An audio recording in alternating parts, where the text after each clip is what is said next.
Hello, everybody, and welcome to another episode of the Horror Hangout, a podcast where film fans watch the best and worst the horror genre has to offer and have a lovely talk about them. My name is Andy Conduit Turner. No Ben today, but don't worry, he's fine. And I am joined by a very special guest. Trish, or TD Wheeler, is an actress slash singer slash mischief maker and the host of Talking with Trish on YouTube and other platforms. Trish, how are you? Thank you for joining me. I'm doing great. How are you doing today? I'm doing well, thank you. It's another day. I've got my thematically appropriate shirt, and I've got a lovely positive shark top on today. Oh, I wish I had I should have bought a Jaws shirt so long ago because I don't have anything for I'm wearing a skeleton shirt. I don't know. It's That's horror all I themed. got. It's fine. That's all I got. And if a shark was to eat you, there would be a You would skeleton. see? There you go. That's what I So was thinking. we're on board. Before we talk about horror films and everything in general, let's talk. Let's let people learn a little bit more about you if we can. So we've been speaking online for a few weeks now. You very kindly got in touch and expressed a little bit of interest in joining us, which is always lovely to hear. But you've been pretty busy yourself with your YouTube channel, sort of an interview focused channel, right? Where you're meeting people in and around the movie business, the horror genre. You've peeled some pretty amazing horror names that you've had some conversations with recently. Do you want to share with the people who maybe haven't met you before? So I decided to start this channel a while back, and mainly it was kind of to get my foot into the door of indie horror because that's really what I want to do.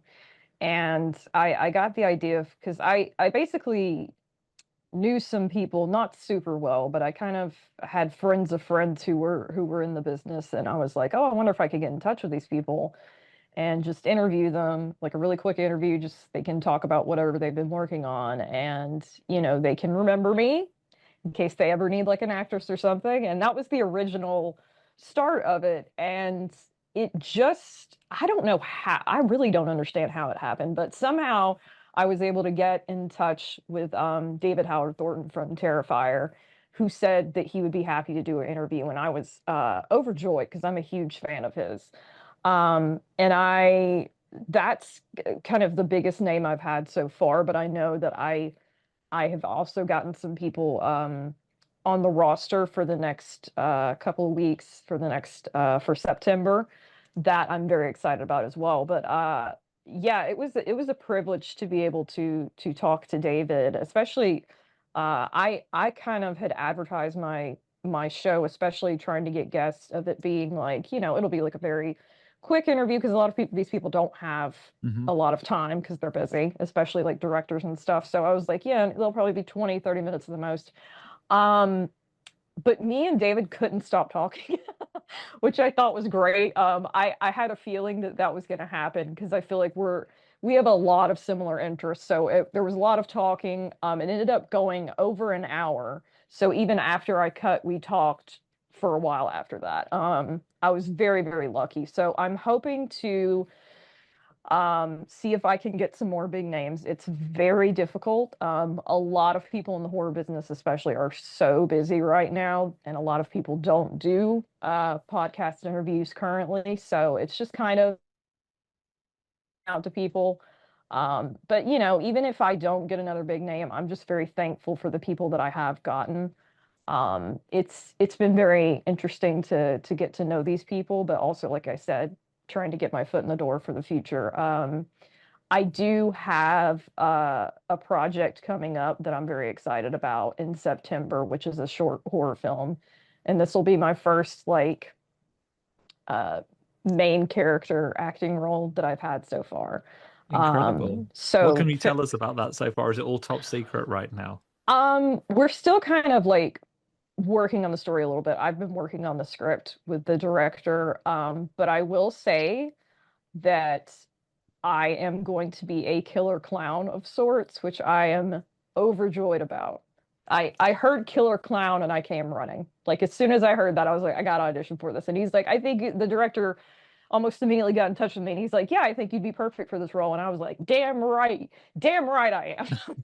So because which we'll just kind of discuss this a little bit more later, but I am kind of obsessed with killer clowns. I kind of always have been. So this is one of my dream roles. So I'm very excited for You're living in this. the best era for it as well. And you now have had a conversation Right. live with Right. one of our industry's most prevalent killer clowns as well. I I did message him and I'm gonna see if I can talk to him again like after we do the project because I was like David, I'm gonna make you proud. I'm gonna try to make you proud with this role. Well, maybe we can continue working on this, and by the time we're finished, you'll have met all of your great killer clowns. You've got Skarsgård, you've got Fingers Curry. crossed. I You, know. It is, and that's a whole nother conversation. But I am used to be very obsessed with Tim Curry. I mean, I still am a huge fan of his. So who like, isn't? I mean, who isn't? He's brilliant. Immediately, I mean, just if he pops up in anything, you know it's going to be good. Because even if the film itself is utter shit, you know he's going to give 110% to this performance, and it's going to be spectacular. So I mean, God, if I met him, I think I'd just die from Just excitement. explode. Just I mean, one of the things that me and David talked about is he was in a film called Stream that had Tim Curry in it. And he was just absolutely in awe of Tim Curry, and Tim Curry knew who he was and referred to him as that other clown. And David was just so geeked out by that. He's like, Tim Curry knows who I am. Um, and I was like, if I was you, I would never shut up about that for the rest of my life. That's him. That's so impressive. And they I don't they say know. like certainly for certain generations, you can tell what generation you're from based on where you know Tim Curry from. Either Yes. yeah, the big devil from Legend or Yes. Pennywise or the man with the strangely sexy song in Fern Gully when he's a pollution guy. Like Did did you know? I wish I could remember the name of. I think it's Thomas Dolby, the guy that wrote "She Blinded Me with Science," is the one that wrote the song in Fern Gully that Tim Curry sings. wow. And I was like, "That's a sexy, sexy song for that like smoke monster bass to be singing." It's it's. I was like, "What was he going through when he was writing that?" Like, they needed to chill out a little bit. But yeah, I know him from. I mean, I think I've seen everything he's ever been in. But yeah, let's get back on topic because I could talk about Tim Curry for this whole podcast. Yeah, that's a whole other episode. We'll have to dig Right. out for your next appearance another Tim Curry film so you can Right.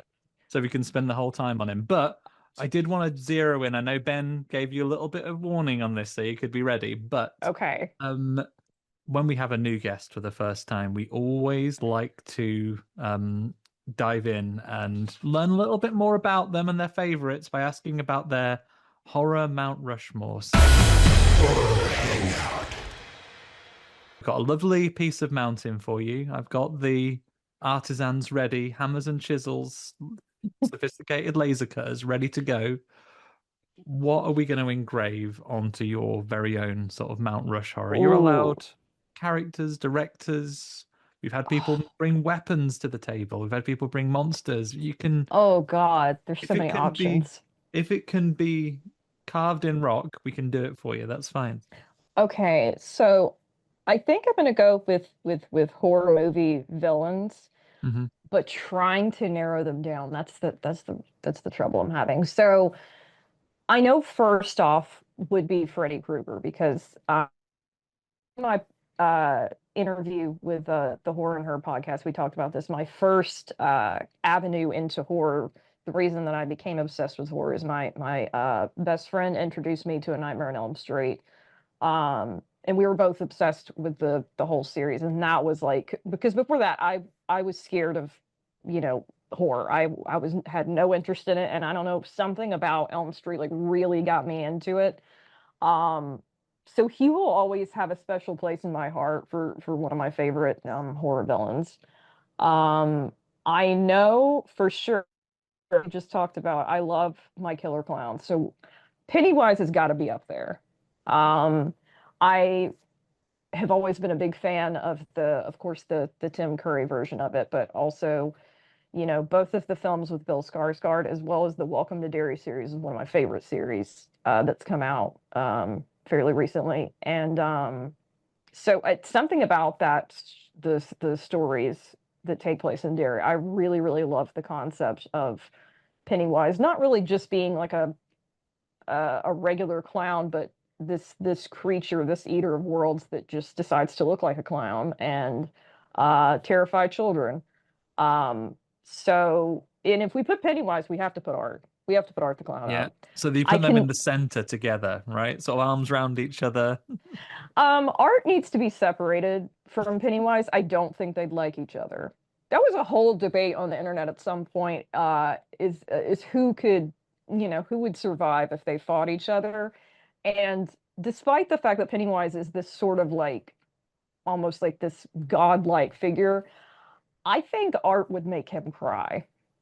I don't think I don't think Pennywise would make it against Art. We do know that from the most recent sort of double feature we got of Stephen King's It, he is most vulnerable to negative comments. I don't think he'd survive on the internet, to be fair. Oh, really? If he was a I real mean, guy cutting about town, people are so mean now. you really just it's so sad that you can just bully him to death. Yeah. That's basically what the grown-up kids do at the end of the second movie. They just start taunting him and then he just Pennywise would shrinks. struggle in middle school in 2026. He would start on the internet because there'd be so many people if he posted something, there would be people in the comments and they would destroy him. Um, if Art could talk, I mean, he would be very mean to him. But him not being able to talk, I don't know if he could really can you bully someone without talking? That's the question. Depends how his mime skills are going to do. Because physically, you Mm, can't get him. So maybe that will be why Art has to break his silence. He's going to need some sass, I think. I don't know. I don't know. I don't know. That's gonna be so. So wait. So how? Okay. What have we got so far? We got Freddy, Pennywise, Art. And Art, you got one more to go. Ooh. Oh my God. I'm going to have to, because another one of my horror obsessions kind of um before, I think it was before Pennywise or it was after Pennywise before Art would be the Child's Play series and the Chucky television series. So Chucky needs to be up there. I love that much like Freddy, he never shuts the hell up. But unlike Freddy, Chucky's pretty hilarious. I mean, honestly, the amount of times he's made me laugh with comments, and I am a huge fan of Brad Dourif. Like, oh my God, he's another one of those actors that's amazing in everything that he's been in.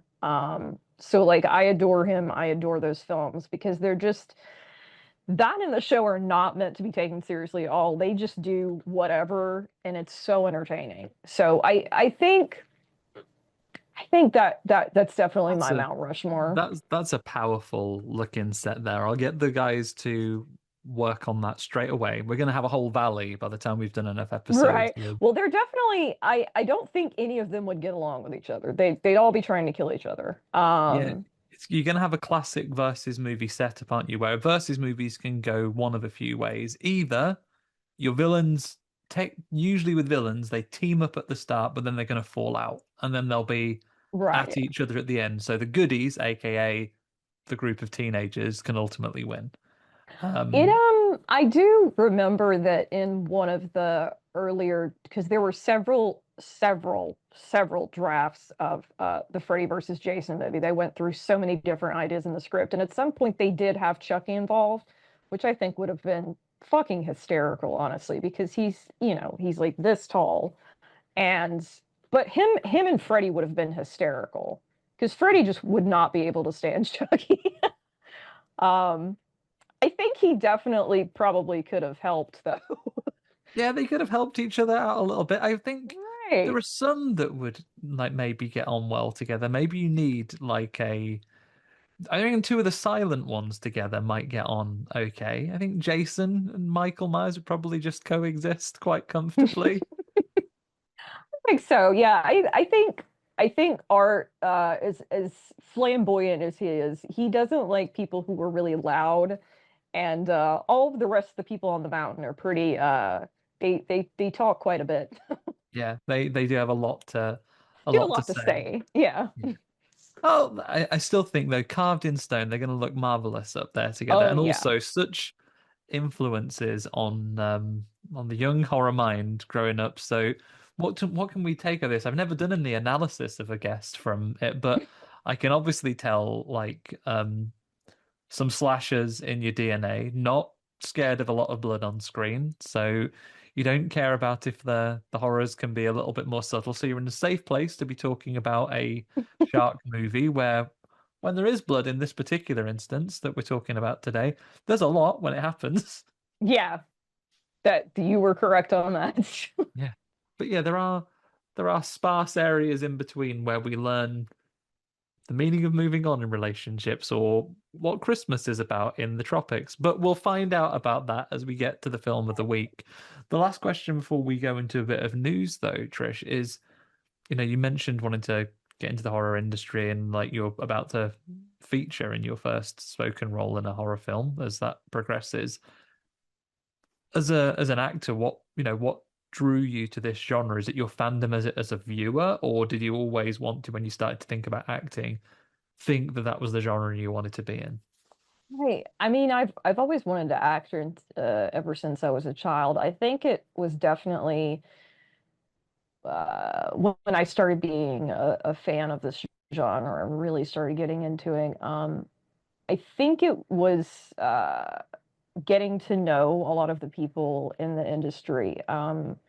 Last year was actually my first horror convention, and just um, meeting all these different people and being in this community of people that loved horror was such a wonderful experience. And I've met so many lovely people, not only through the show that I started, but before that, that are just so kind and welcoming and accepting. So I think it just really made me want to get into it because of that, but also because I'm just a fan of the genre. I want to be able to do so many, because I've seen so many, especially over the past year or so, I've seen so many amazing performances in horror films.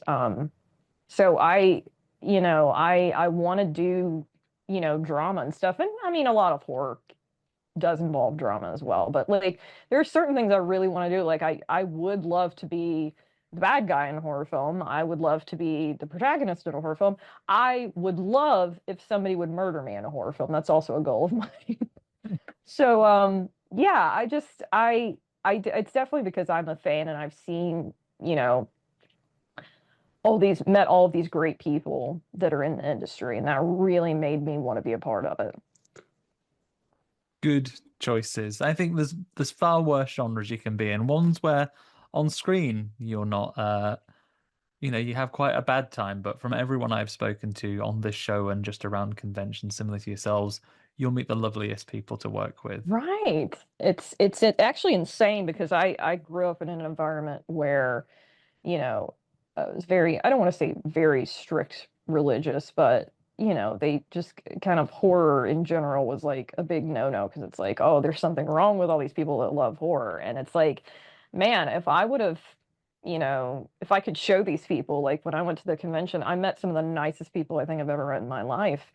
And I wish that I had gotten into this fan this fandom a lot earlier because it really has improved my life a lot and helped me like follow my dreams. So yeah, I love this genre so much, and everybody I've met, from directors to actors, producers, has been so great. What lovely people. Well, long may this journey continue. I look forward to the future as this goes forward. Maybe be far too busy to come and join us in the future, but we want to keep track of the career and how it goes. Um, Before we talk about the film of the week, let's, if we may, turn to the news desk and see what we've got in horror news. Well, I tell you what, why don't we start with some very relevant news, bearing in mind what we've been talking about already? Okay. Welcome to Derry, season two, confirmed Hell this yeah. week. Oh, I'm so excited. Oh my Um, God. how much have you seen about the announcement so far? I've only seen a brief synopsis myself. I haven't seen really anything about it other than because I already know like where I know that last season they had pretty much told, what year this was going to be set in and vaguely what it was going to be about in this season. So I recently other than it was confirmed. Well, I think a lot of the clues that we've seen have been in the wonderful animated sequence of the first one, and Right. from what I understand from the premise, we're going back in time Yeah. further with every instance of the cycle of Pennywise coming back. My understanding of this time is, do you remember in the sort of opening sort of animatic, there is like a street scene of a shootout that's going on with like some Yes. mobsters. I Yes. believe that this is the era they're focusing on this one. So it is sort of Great Depression era gangsters. Um, from what I read of the premise, this is them doing like an ammo run, and then they're encountering something far worse than the police that are pursuing them. So I'm in for it. And a different crowd of people, like, are we going to see a different sort of group being harrowed by Pennywise that aren't exclusively children? You'd imagine there's going to be children in it. That's kind of core to the Right. experience, right? Yeah, because I do wonder about that. I did think it was clever that they're going to keep going back further in time because I think at that point that's the only way to do it with this series because obviously we know what happens in the future, which is the two, it chapter one and chapter two, so they kind of had to go back. The only thing that's unfortunate is I do think the child actors in Welcome to Derry were extraordinary. They were all really good. Yeah. They were so good. The characters were so, I adored them. And it kind of sucks that we're going to be introduced to a whole new group of people. But like you said, I wonder, you know, there have to be children involved. I mean, they're very, they are kind of seem to be seeing things when the adults don't. So I know there's got to be children involved. So I just wonder, especially if the kind of main plot is the stuff that's happening with the gangsters, like how the children are going to be involved. I'm very interested to see because I really did I had pretty high expectations because I love the movie so much and I was like, well, surely the show won't be as good as the movies, but I mean, I think in some parts it kind of surpassed the movies for me. Yeah. I think there's definitely some really interesting stuff. And departing from a book and a story that everyone knows so well Right. is a really hard thing to do. But I think they achieved it I fairly really did. Yeah. wonderfully. Yeah, I mean, we should be marked safe from these things for now, but we know that content is more infinite than time. So if you haven't seen the end of Welcome to Derry season one, consider this your spoiler warning now. One of the things I found most interesting about it is the fact that Pennywise now, years before the events of the movie, remembers the events of the movie, indicating that he is a creature that does not experience time in a linear way like we do, which is an incredibly interesting concept. But with that set up, will he now? What version of Pennywise are we going to meet in this version, which is 20 years before the events of the series we just watched? Will he remember what's happened in this occasion as well? Or does he experience all time at the same time, sort of Dr. Manhattan style? I kind of am leaning towards that. I think that he experiences time kind of all at once. Um, I don't know. I mean, but I obviously can't be sure. But I did think that was quite an interesting thing that they did of him, knowing everything that's going to happen and talking to Richie's mother who didn't know like what the hell he was talking about. And he was like, "Oh, you didn't have a son yet," and it was such a weird twist. But I think since he is this sort of almost eldritch being, I think he just kind of experiences time all at the same time. Um, but I'm sure that they will definitely get into that more in the next season of it. I'm curious where they're going with that. Yeah, I think it has a lot of potential to be really, really interesting TV. Looking forward to it. I think that's probably one of my most anticipated TV series. And we've got plenty more to look Mm. forward to as well. Um, we do have some sadder news though. Obviously, a huge name in horror that we lost far too soon this week. Hayden Panettiere passed away.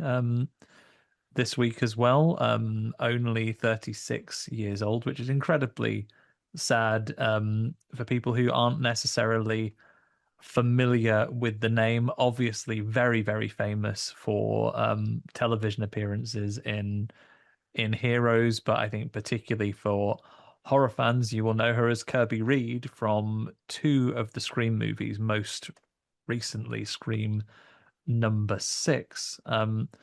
Really sad loss when anyone dies, regardless of their age. But like really meaningful when such a huge character and a huge part of like a beloved franchise for a lot of people we lose very early. So that's very sad.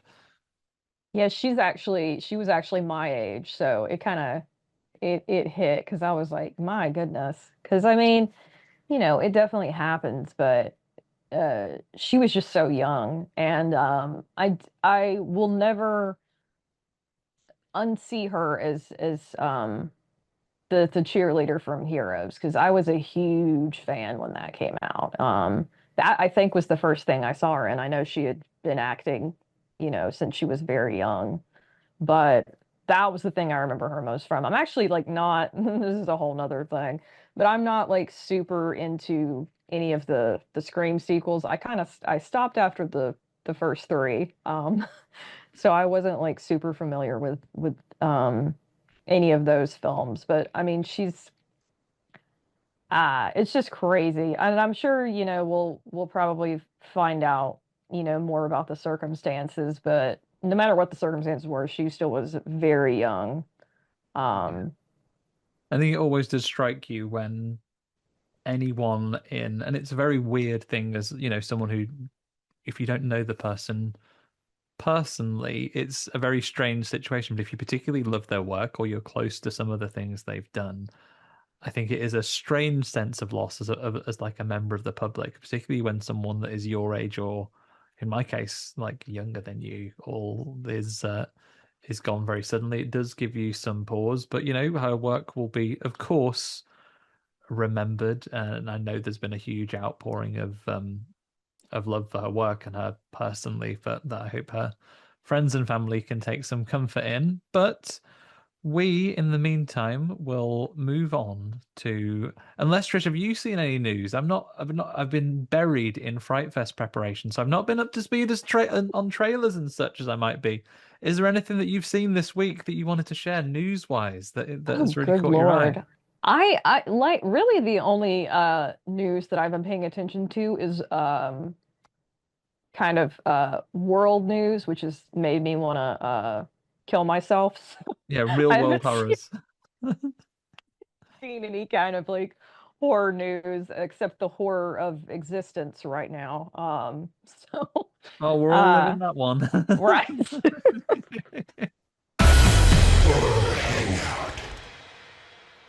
In that case, then let's talk a little bit about the things we do to escape these horrors and talk about what we've been watching recently. Trish, you're our guest, so I'll turn to you first. Normally we Oh just do God. in the last week, but you're not here every week, so you can go Okay. you can go back a little further if you wish. Anything that's really been lighting things up for you in terms of horror watches that you would like to recommend or just share. You're allowed to talk about things to avoid if you want to go the other way. Well, I'm trying to think of I feel like I should have actually written stuff down. I did not Ah, it's prepare. overrated. I didn't prepare like I should have because I'm trying to think of anything that I've seen recently.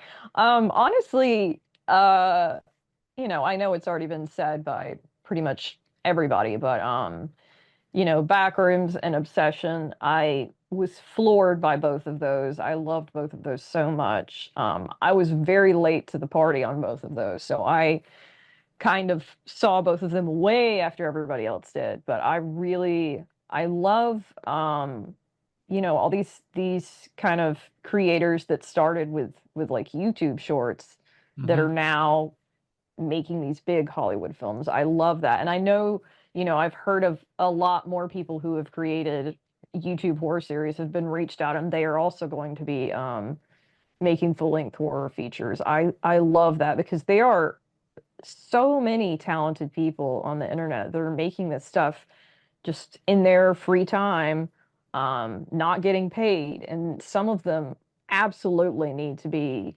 you know, bigger than they are. So I'm very excited to see people like that finding success. And they were both very creative, interesting movies.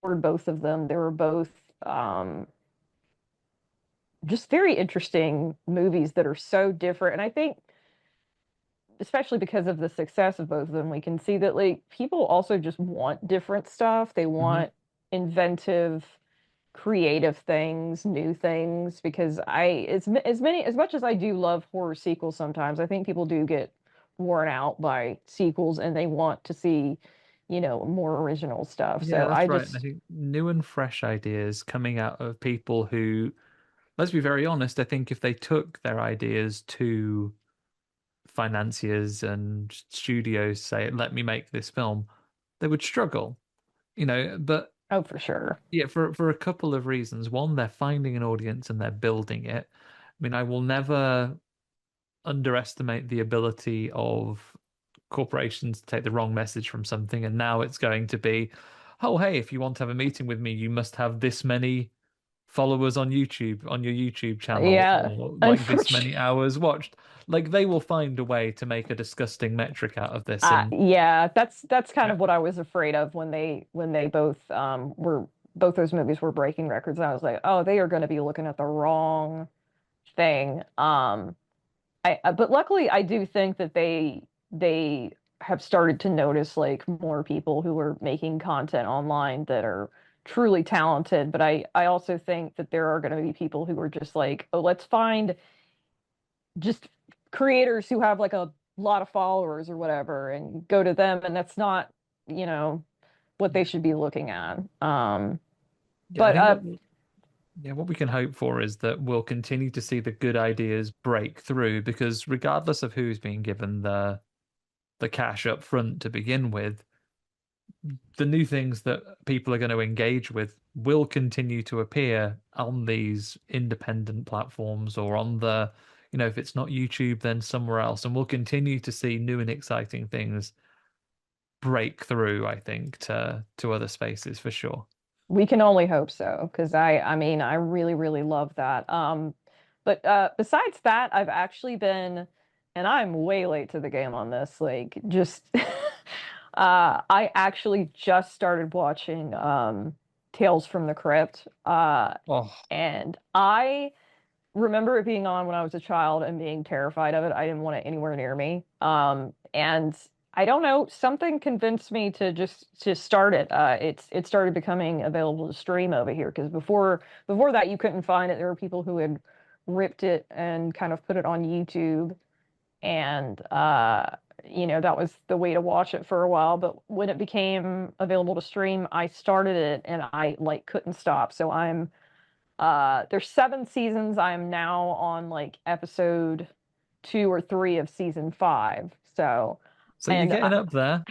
but I also this is one of those things that I do that I get really into something. I'm like, I have to buy merchandise. So I immediately bought a t-shirt and I bought the box set, the DVD box. Why not a? I haven't got a box set of Tales from the Crypt, but I could.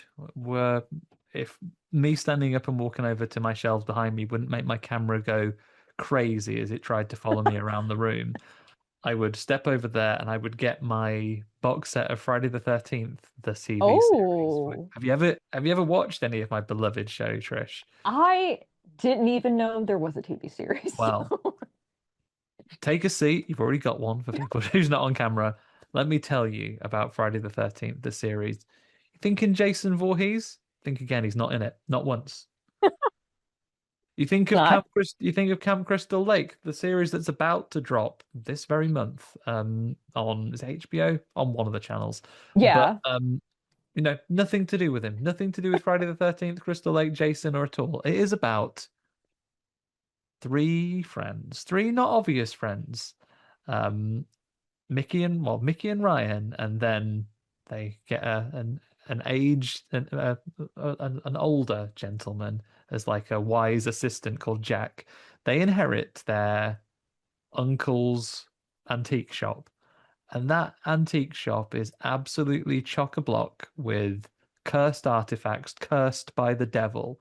So, for example, all these things have strange and wonderful powers. Unfortunately, there's always a price to be paid, or there's always a curse to be had. For example, there is a garden mulcher that mulches garden waste. If you throw a person in there, you get their net worth in cash. Out it comes. Oh, Or there nice. is a bassinet, and if you've got a poorly baby, you can put this baby in the bassinet and it will save your baby from a terminal illness. However, Oh, unfortunately, it is a bassinet that was on the Titanic, so the price for that is you will have to well, drown seven people if you want the baby to be all right. that is horrendous. And I want to say, I like the setup for this show, but why is it called Friday the 13th? It has nothing to do with Friday the 13th. Like, Who what? knows? I, But it is so my but it is my favorite show. When you finish Tales from the Crypt, I might heartily recommend it to you. Or the 60s Outer Limits, which is also great. I grew up with a lot of like reboots of older shows. So there was a lot of there was the reboot of Twilight Zone, and then there was a reboot of The Outer Limits in like the 90s. So The that's the one 90s that one's I'm pretty familiar with. good. I kind of Hmm. love that. Kind of love that show. Oh, I'm a big fan of anyone who likes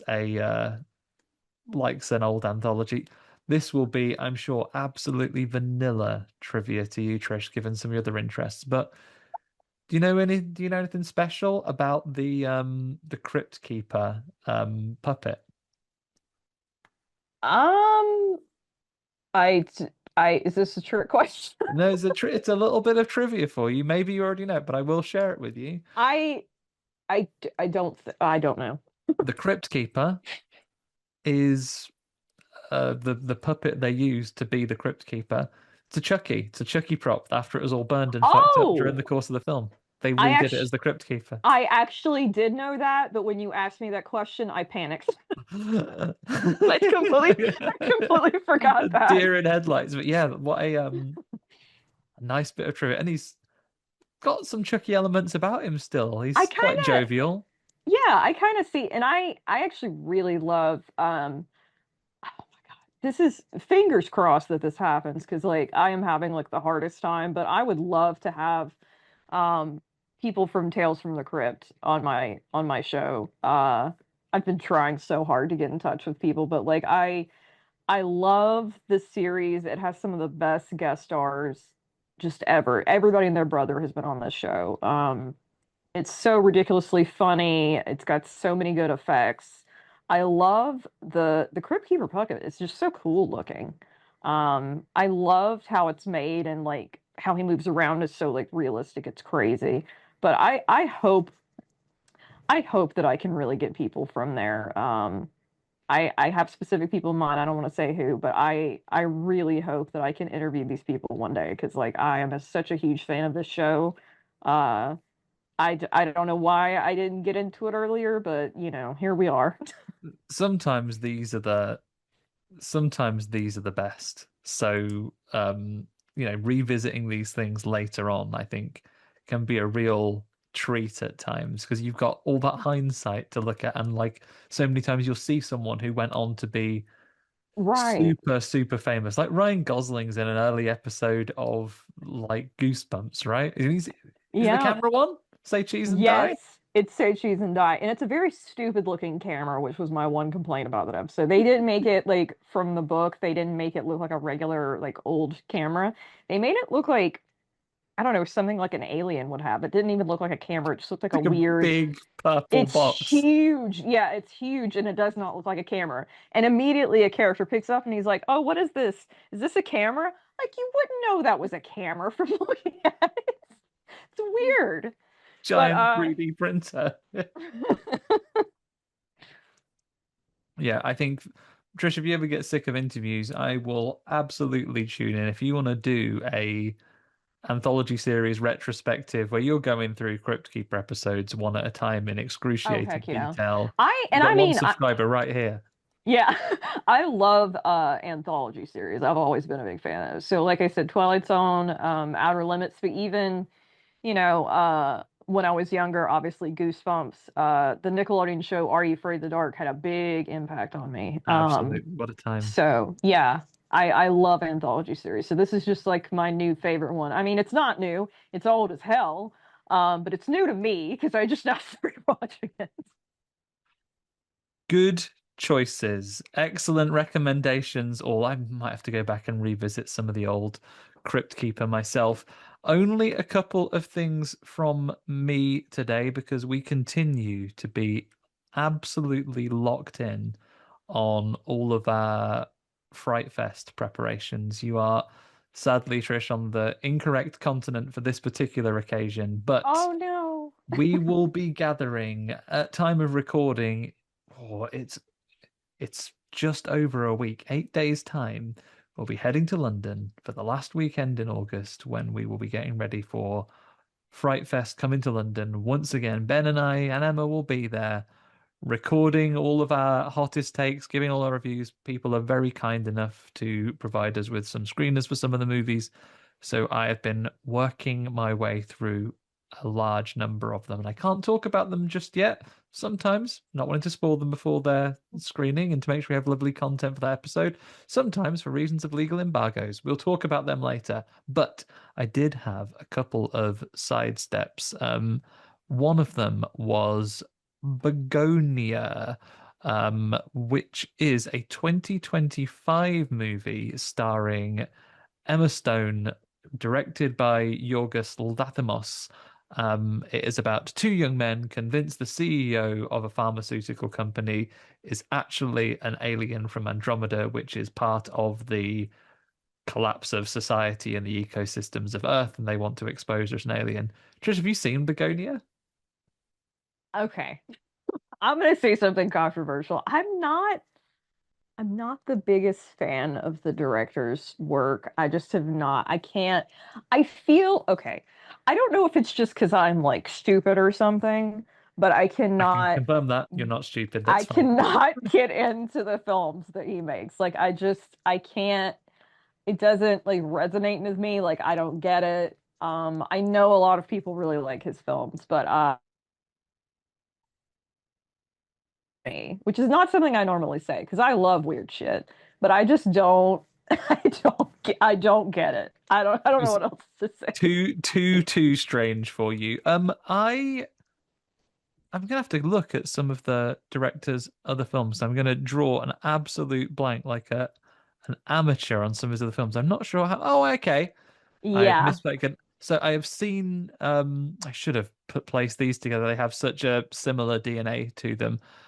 I thought the favorite was very well crafted and made, but I found it fundamentally different from the book. So there were elements of it I Mm. didn't like because of that. I've not seen Lobster. The favorite I did really like, but I think that I am maybe culturally attuned to that because it is a sort of a fictionalized version of Well, one of our people I from think history.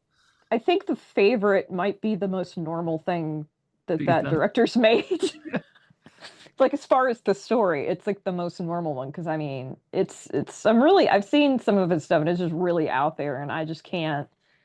I don't know. I definitely would consider giving the favor to watch just because I'm a huge Olivia Colman fan and I love anything she does. So I mean, it's the most normal looking thing, so I might give it a try, but I mean, I know some of his other stuff is just I can't. I can't. So Begonia is a remake of a Korean film called Save the Green Planet that I has looks like maybe a slightly more jovial tone, although the story's the mm, same. But it is pegged as a sort of horror thriller dark comedy.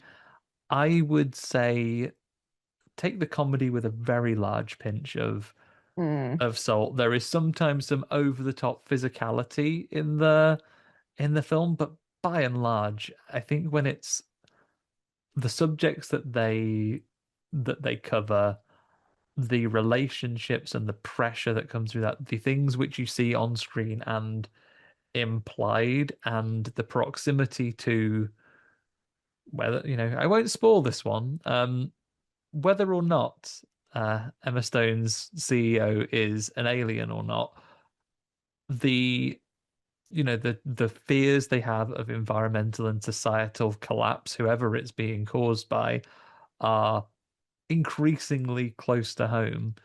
So mm. I think maybe don't go into this if what you're looking for is having a lovely laugh about the absurdity of the situation. There are sometimes some things that are physically played for laughs, but overall it is quite like a harrowing and serious subject matter. My wife's review when we watched it was, I thought it was interesting. I'm not gonna say it's enjoyable to watch, but I actually, my parents actually watched that, and I kind of came into the room with them in the middle of watching that, and I kept seeing bits and pieces of it, and I was just like, what is? Because I just remember walking in on something kind of extremely upsetting, and I was like, I don't think I'll be seeing this, and I just remember after the movie was over, I heard my mom like kind of yell at my dad, like, why did you make me watch yeah, I'm gonna go so far and say I would recommend it. I did think it was good. I think it has a really important and serious message behind it, which is worth people engaging with. I've seen some of the negative reviews that are very much on the lines of, of course, it's about, yeah, guess what? The world's like this. Look at the weather outside, everybody. Right. Stuff's bad. Yeah. Like, I think it has an important and interesting message about that. The final scene that sort of leads into the end credits, which I'm not gonna go and describe here, I found I had to really sit with and watch at the Mm. end, and I sort of revisited that in the days that have followed as well. So it's after everything is stopped and everything is still as we get to the end, that it is the kind of stuff that sticks with you. I will recommend it, but don't go into this with like a light comedy tag in mind. This is a serious movie for serious times. So Mm. do with that as you will. I also watched another film from 2025 originally, but is now facing a broader release on digital. It's called The Doll Maker, or Encantador in its original language. It is by Jose Maria Sicala. It's about, in a quiet village, a charming young Thomas leads a simple life, caring for his mother, working at a video store and at the local clinic, and collecting dolls. However, women locally begin disappearing, and a newly arrived inspector in town begins to investigate. I will find out the release date now. This was shared with us by some of our friends who are kind enough to send us screeners of upcoming releases. So it has a digital release presently around the world for international audiences to enjoy for the first time. It has, and I don't want to lean on this every time that we have a non-English language, particularly a like a Spanish language movie, but it has some of those core giallo elements to it as well. We have the mystery, which is not a mystery to us, so it doesn't fit neatly into that giallo box. We know who is responsible for Mm. the disappearances and some of the really quite graphic, violent scenes, and terrible sort of bodily injury and mutilation that happens behind the scenes of this. And we know very quickly who is responsible for the killings as an audience, but we do have the giallo trope of a detective trying to uncover this mystery and the relationships that go between them as well. Quite extreme watch in places. I think it definitely has um, sort of thematic ties to incel communities and the violence that Ooh. inspires by some people in those communities against women in particular. Um, take that as you will, but there are some there's some interesting practical makeup effects in here as well. And also, I always heartily recommend, and I will always stand up for, get stuck into a non-English language movie once in a while, because I think we habitually, when we see these movies and they gain an audience, feel compelled to remake them with an English Mm. speaking cast. Watch these originals and support the film industries in other countries and directors from other countries as well. I think you won't be disappointed there. I'll definitely have to keep an eye out for that one because that's the first that I've heard of it. It may it may be because it's like a foreign film, but yeah, I'll definitely have to keep an eye out for that. Let me see actually if I can pull up even in our in our piece here. So I can also confirm I'd recognize the language that it was in, but not the country is from. It is an Argentinian film. Oh, okay. So it is an Argentinian film here, and it is arriving on VOD next week, August Oh, the nice. 25th. So you'll be able to catch that Nice. on several VOD platforms around the world, depending on your territory. 25th of August next week. Awesome. There you go. So I'm doing terrible damage to your watch list, Trish. I can see as we're going through here, sending you with 70 episodes of Friday the I 13th mean, to watch. you would not believe how far behind I am on shows and movies, and people keep recommending things to me, and I just keep making the list longer and longer. I don't know when I'm going to get to this, but I'm going to get to these eventually. Yeah, we need another. Not what we could do with is not one where people die, have a real shit time, or lose their jobs. We need another pandemic where we just everything's cool, but we do need to stay in and catch up on movies for a bit. One of those pandemics where nothing's happening, we just stay home. It's just fine, actually. Everything's good. We're just staying home. Maybe like a reverse one where, like, the world leaders get together and they're there standing hand in hand. You've got everyone. You've got Trump, Putin, Kim Jong-un, some of the goodies as well. All of those guys standing there saying, like, you know what? Actually, we've sorted it all out. We're all gonna wind our necks in. We're gonna share and be good friends. No one's gonna be a piece of work. Actually, there's plenty of stuff for everyone. Turns out, what's this? Just in, all those billionaires have fucked off to Mars actually, so that's cool. So Oh my God. there's now no more problems in the world. I think we're gonna have just a time where all of you, we've all worked out together, all of you can take a year off. What I'm laughing about is that when you said, have it be a reverse pandemic to where all of the world leaders get together, I thought you were going to say and die. But that could And also happen. I was always all for that. It's like, I'm just gonna get them all in the same room and they'll all die. And oh God, it would be great. And then some other people fucked off to Mars. I'd be okay with that too. Yeah, yeah.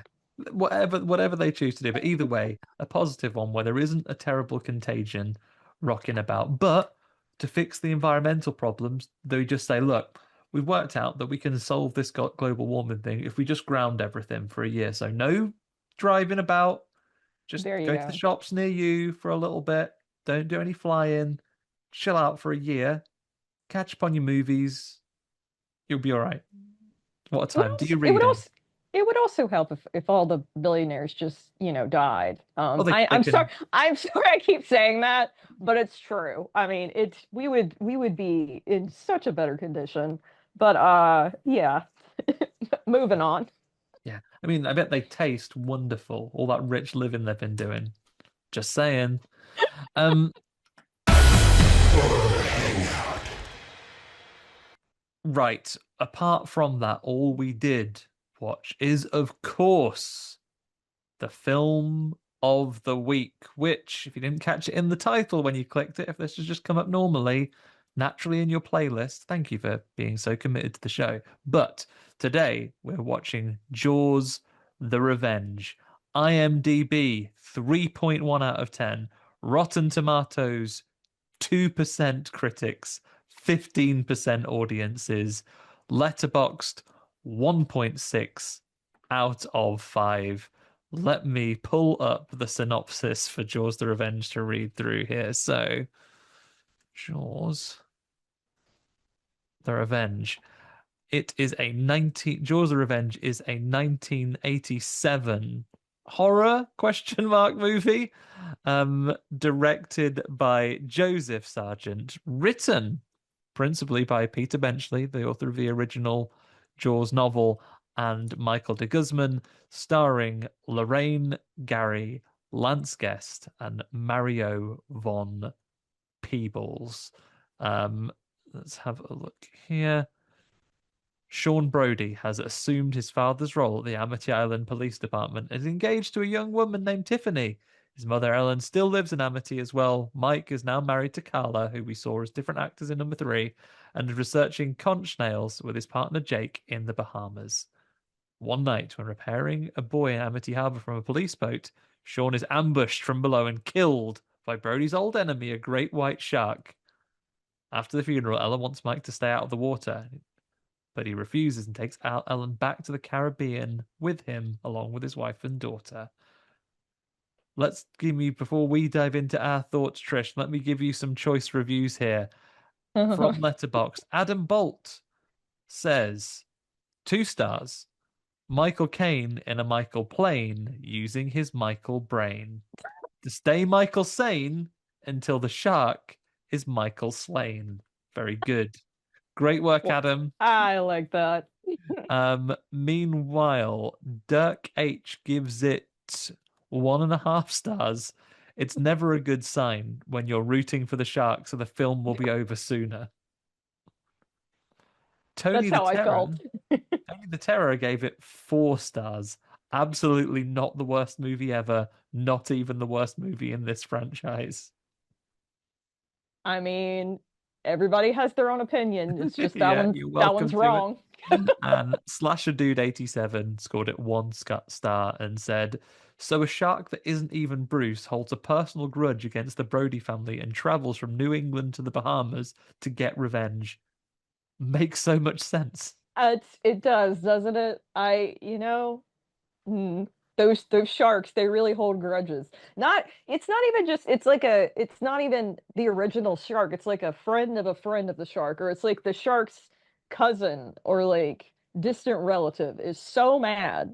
They're Headcanon like, for this film, like I don't believe it's confirmed unless I phased out for a second. In my head growing up as a kid, this is Jaws's mom. well, I mean, that's a possibility. Because this is that could be mum versus mum then. So there's like the Ah, mother of the see, Brody family, the mother of Jaws. that We're makes bringing it sense. together. It's all coming Matriarchs together. unite. Yeah. Well, see, the thing is, it also there's this weird, you know, the wife, what I didn't already forgot her name. Is it Ellen Ellen Brody? Brody. Yeah. Ellen Brody. She has some sort of weird telekinetic like or some kind of connection with the shark Yeah. that no matter where she is, she knows what's something's going on with the shark or the shark's there, Yeah. which I'm just like Even if she's enjoying a lovely carnival, she will I don't understand because there's never any explanation for that. And it's like this might have worked had it been like a completely different movie and not a part of the Jaws franchise. Because it's like there's this whole kind of ridiculousness of the shark being out for revenge, as if the shark has an idea of like a concept of revenge, and as if the shark knows specifically who the family members are uh, of Chief Brody. That in itself is ridiculous. But then it's just the added on ridiculous of her having these weird shark powers. I don't know, some kind of weird X-Men Yeah, power of she gets like, like visions. she's like, I can sense the shark. Like she was literally like at the carnival or whatever, somebody was being attacked and they're like, what's wrong? And she's like something's happening. And there was another scene where she's like digging in the sand and like the water she kind of touches the water and she immediately bolts up and is just like he's here. Like the Yeah, shark's here. I can sense I can that he sense is. the shark is here. And I just it's so many hilarious, inadvertently hilarious moments in this movie because it's just like what, and the fact that you just brought up that it was written by the author of the original Yeah, Jaws. that It's just that comes up on the IMDb. I'm not sure if they credit him as a writer because right. he comes up with so it's there are characters from the original Jaws, or whether Peter Benchley actually did sit down and pen some of the I some of the mean, script. I had heard from somebody that there is a novelization of this. So I don't know if that means that they came before or after this movie, but it supposedly, according to this person, it makes the movie make more sense. And I'm like, I don't think that's possible because the things that are happening in this movie, oh, where the weird shark sense powers, there's nothing that you could do that you could explain to me that would make that less stupid. I'm sorry. Like I Unless can't. you set it in like a superhero universe where people Right. have powers like That's why this. I say if that thing in itself, if that part of the story was in a completely different movie, that might be kind of cool. But this just being in a Jaws universe where people don't normally have like weird shark sensing powers, it's so out of place and out of left field because you're just like, wait, what? Um, I also found it hilarious that like they brought up that Chief Brody from the two first films died of like a heart attack. Yeah, he had a heart attack. And Nothing to do with the actor not wanting to or not being available to be in exactly. this film. They made sure to show like a big like headshot picture of him and they're just like, "Yep, he's dead." And it's because I mean, I don't blame Roy Scheider for not wanting to. I mean, if I would have read the script too, I would have been like, "Nah, no."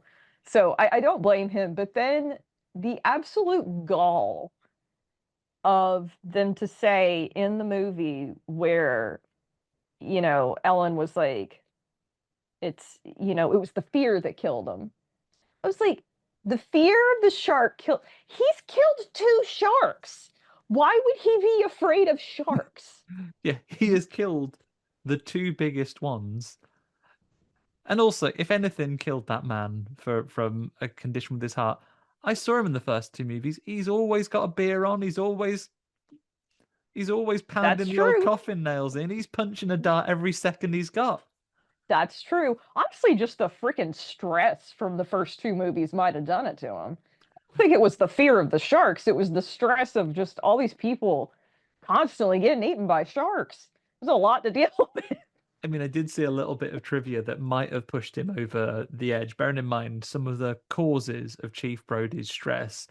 Less so the shark. The shark is a force of nature. I would argue that the real villain of the Jaws films is that damn mayor who, Oh, despite the fact is directly responsible for keeping the beaches open and causing deaths in number one, is still the mayor in the second one, has not been voted out. We've learned I nothing. Um, that fucking guy, man. yeah, and the actor Murray Hamilton, who played the mayor, he was due to be the mayor in Jaws the Revenge as well in a short appearance. He was scheduled to be on. He did pass away before filming started, but he would have been the mayor still in Jaws 4 had he Okay, been alive. that would have been another just case of just ridiculousness because okay, they would have voted his ass out by then.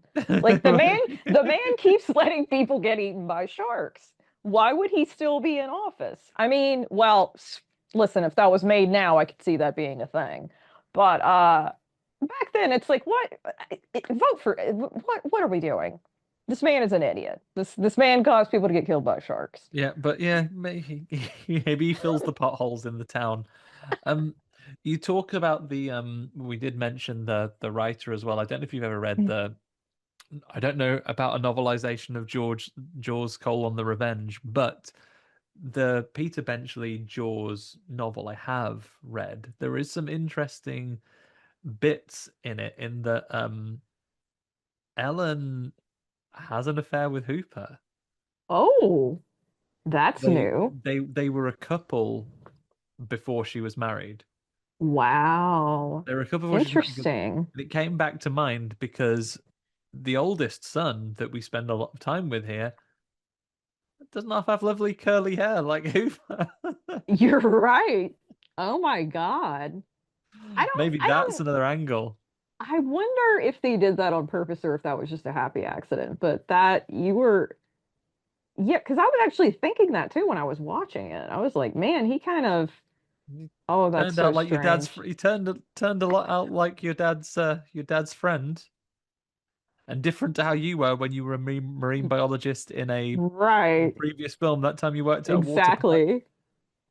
Exactly. Yeah. But you know, Wow. the Lorraine Gary who plays Ellen, she came out of retirement to be in this film.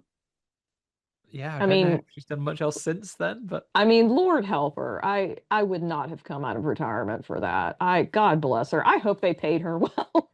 you would hope so, right? If you're the only really returning cast member that's Right. tying us to the franchise, tying us to the original like you are, Exactly. then yeah, and surely you're getting something. I know we mentioned it up top, but I'm also seeing in the trivia that I don't know if this is true or just an observation, but apparently Michael Caine is alleged to be in the Guinness Book of Records under the category most told anecdote for his story about how he has never even watched Jaws the Revenge, but he has seen the house that it paid for. And according to this quote here in the IMDb page, he has told this story publicly 174 times. I think it might be true if he's told it that many times. That's amazing. God, I love Michael Caine. That man is a national treasure. Oh, he is. He's an absolute hero. And he does some really charming things in this movie. He is I do appreciate that, like, despite the fact that, like, Ellen's one of her sons has just died, and obviously her husband's dead. at I mean, Christmas. at Christmas, he he is one smooth fucker. Like he immediately swooped in, was so smooth with his lines. I was like, man, like and I could see the other, I don't even remember the other son's name, but the other son that lived, Lance. Oh Lance. no, Lance Guest is the actor. Sorry, Mike. Okay. I was like, I wouldn't have known. Um, you can see how well I was paying attention. I don't remember character names. Yeah. But yeah, Michael seemed like he was a little irritated that that he was hitting on his mom, but he just did not care. It was Yeah. incredible. And I mean, the man can fly a plane. Granted, he was kind of messing around while they were up in the plane, like he was gonna like he's like, oh, and the plane starts going down, like he's like, oh, we're gonna crash. And I'm like, okay, well, don't do that. Lets the kid You're gonna give fly. somebody a fucking Yeah. Lets the it's kid like you can't. yeah. Lets the kid fly the plane, has crippling gambling debt, all those other things. It's, I mean, yeah, so it's not the best guy to be dating, but He's it's my nice. it's nice. He's charming because he's Michael Caine. Like, you can't say no to Michael Caine. I mean, you can kind of forget the gambling debt at least for a little bit. Yeah. And he seems to be fine. It's just like I think he seems to have it under control. He just blows his disposable income on thing. If that's how you choose to spend your money, then No, there are worse things. yeah.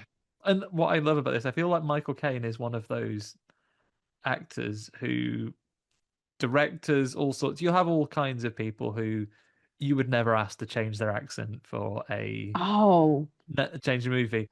I don't think you even ask Michael Caine. Just talk how you always talk. because his voice is so recognizable. I can't imagine him not talking like himself. I'm sure he's done films or something on stage or something where he wasn't using his actual accent, but I don't think I've ever heard it. It would be so No. surreal. It's I've such a only ever heard him recognizable. be himself, and there are some other actors who I wish would have Michael Caine's power to just do the same, even if it doesn't fit the character you're playing. My biggest culprit of this, and this is the hill I will absolutely die on, is I know that Marvel character Doctor Strange is from the US, but Benedict Cumberbatch shouldn't have an American accent ever. Just do because you're a big posh magic man. You would be cool to have an English accent. It would be fine.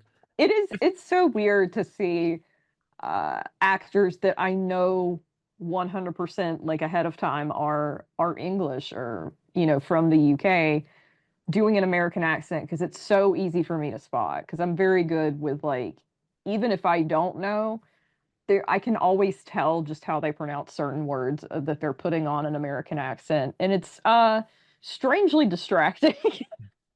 Like that's the first thing I thought when I watched Doctor Strange too. I was like, "Oh, this is weird." Because Just like do I it just normal. Just do it normal. Because there are other people that can get away with it, I think.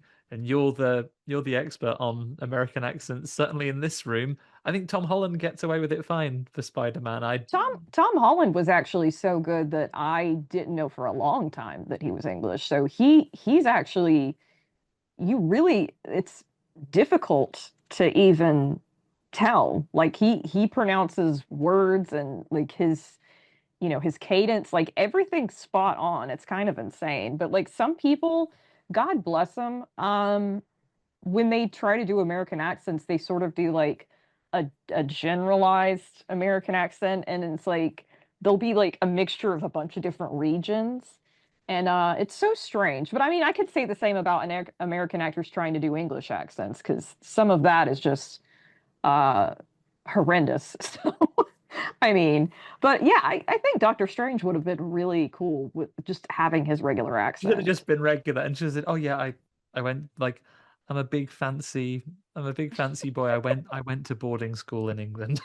I mean, because Benedict Cumberbatch has such a cool voice and accent, and it's so weird hearing him do American. And I know he's done it in so many different things, but it'd be cooler if he was English. We need English Doctor Strange. Yeah, I know it's that's not it. comic accurate. I know people would be mad, but I don't know. It'd be cool. We can trade because we got Keanu Reeves as American Constantine. He's meant to have a Liverpudlian accent. See, that's it. That's a good fair point there. We could have done a fair trade. So we just changed each franchise's Magic Man's accents for them. That's fine. That's a fair trade. But on to topic. Michael Caine does not do that. As good old Hoagie, he's just doing a Michael Caine voice as he's flying It's around. Um, incredible. but as we pick up the plot, Sheriff Brody has died previous to the film. So maybe their new relationship, maybe some time has passed because there's been enough time for them to put a big portrait of him up in the sheriff station. And it's hilarious to me because it's not it's clear that they did not use like a portrait that you would see at like a sheriff station. It's clearly like a Roy Scheider headshot. That's a It's a headshot shot from. I picture. think I feel like it's a shot Because from Jaws one he's like posed like you on a would boat. do, yeah, and like you would do for like a headshot or something, not like a professional picture. I mean, he's just like he's also wearing like normal clothes. It's not like he's wearing like a uniform or anything. So I just thought that was hilarious, and it's huge. It is a huge picture. Um, and I mean, despite the fact that some time has probably passed between his death, I mean, her son just died, and Oh yeah, like a couple of days before, like they've had his funeral. So I yeah, so Sean, when he's not being a real nuisance when she's cooking the dinner, eating the bits of it before it's ready, he is now the sheriff, and something's gone wrong. It's like a real arbitrary thing. It's there are some logs floating around. Go out on the boat and sort right. it out, will you? And he just gets his arm pulled off by a shark. I do love that when that happens, it almost like takes him a minute to realize that he's lost an arm. Like it's like he doesn't notice immediately. Like he's like on the boat and he's like, ah! Like like he has to turn and see it. It cracked me up because I was just like, why did it take him a minute? And he has a big sort of rain jacket on as well to save us from the gore. He just has like a, Yeah. a gap in his big rain jacket, and then the shark pulls him overboard. Right, he just leans over again to look for his arm, I guess, and the shark finishes him off. Oh God.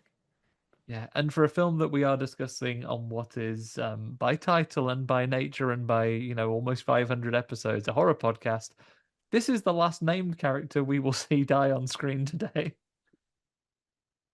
It is, I mean, yeah, it's very interesting. This probably has I guess the least body count of any of the Jaws movies. Yeah. Um, yeah, just a lot of mucking about in this movie. Not a lot not a lot of death. We do get another death before the film comes, but it will be much later, and it will be a character who I haven't seen their name. I assume is called Banana Boat Rider. Banana Boat Rider D is the one that Okay. we lose a little bit later. But yeah, Sean, unfortunately, we do lose him here. And this prompts Mike and family to come and come visit for the funeral and see that their mum's okay, see that Ellen is doing all right, and we feature a young actor here called Judith Barzi as Taya, the most precocious kid you have ever met in your life. I mean, aren't they always though at that age? But it just I I love somebody else pointed this out too that I was watching because I was also watching a video of somebody reviewing this of like at some point I don't know if it's during the funeral after funeral like the little girl is like talking to one of the relatives and she's like Uncle Sean's dead, you know, and just Yeah. like the way she says it is just like she does not give a shit, which cracked me up. She's just like, yep, he's dead. Anyway. Yeah, and like she does just drop these bombs like in absolute earshot of Uncle Sean's brother, her dad, like grandma, throws it out there. I mean, call out for this character. This young actor. Jaws: The Revenge is the least of her credits. People of my age in particular will know her as Ducky from The Land Before Time, another Oh my heart-wrenching story, gosh. and film that I'm not sure I can even think about. Too much without getting a bit misty-eyed here. She is Anne Marie in All Dogs Go to Heaven in from 1989 as well. A really tragic story, of course. This young actress Yeah. herself passed away when she was only 10 years old. I can only imagine what career she would have had she carried on, as um, so many like roles at such a yeah, such a young age. And this is one of the only times we see her in person, right? I Not on a I voice didn't note. even realize that you know, because when I was looking at the IMDb, I was looking at a couple of things. I did not realize that was the same actress. Because I do remember hearing about that quite a long time ago about, you know, the tragic circumstances of her death and oh my gosh. Oh, it's so Yeah, like awful. yeah, terrible. And this is one of the first few times you see her on screen, and like we joke about her being the most precocious little girl, but she brings some energy to this film. I think Michael Caine aside, she might be the best person in it. Well, I mean, it definitely needs some energy. That's one of the things I was saying before is that it was kind of hard for me to get through because that's, you know, one of the things that's missing that the energy and I don't know the word that I'm looking for, but you know, that the original Jaws had Yeah, because really all that we get kind of that is to do with the original Jaws is that using footage from the yeah, original Jaws. They do that multiple times, which is such a cop out. Like they don't even try to um so they do that several times. And I sometimes do we'll just remember get a cut in, right, right. of Roy Scheider doing a thing. It's like previously on Jaws, and then they'll show you the thing. But like the other thing that they do is they do this very retake or redo of like this infamous scene from the first one of like Roy Scheider, like, you know, him and his son are like making faces at each other, and they do a version of that in this movie with Michael and the daughter. And I was like, they keep trying to make you think of the original film, and that's not a good idea because it's like, well, I could just be watching a better film. Yeah. I Like, could be don't watching I could be watching one of what is widely thought of as one of the best films of all time. like it's a bad move to remind me of a better movie. Like, don't remind me of a different movie I could be watching right now Yeah. because they do that a lot in this movie. Yeah, they do. They certainly do. I mean, plot-wise, after the funeral, while Taya has a massive fucking lollipop with her, they convince Ellen to come and come out to the Bahamas, stop living on Shark Island where you live. Come out, hang out with us in the Bahamas where we have a pretty sweet life.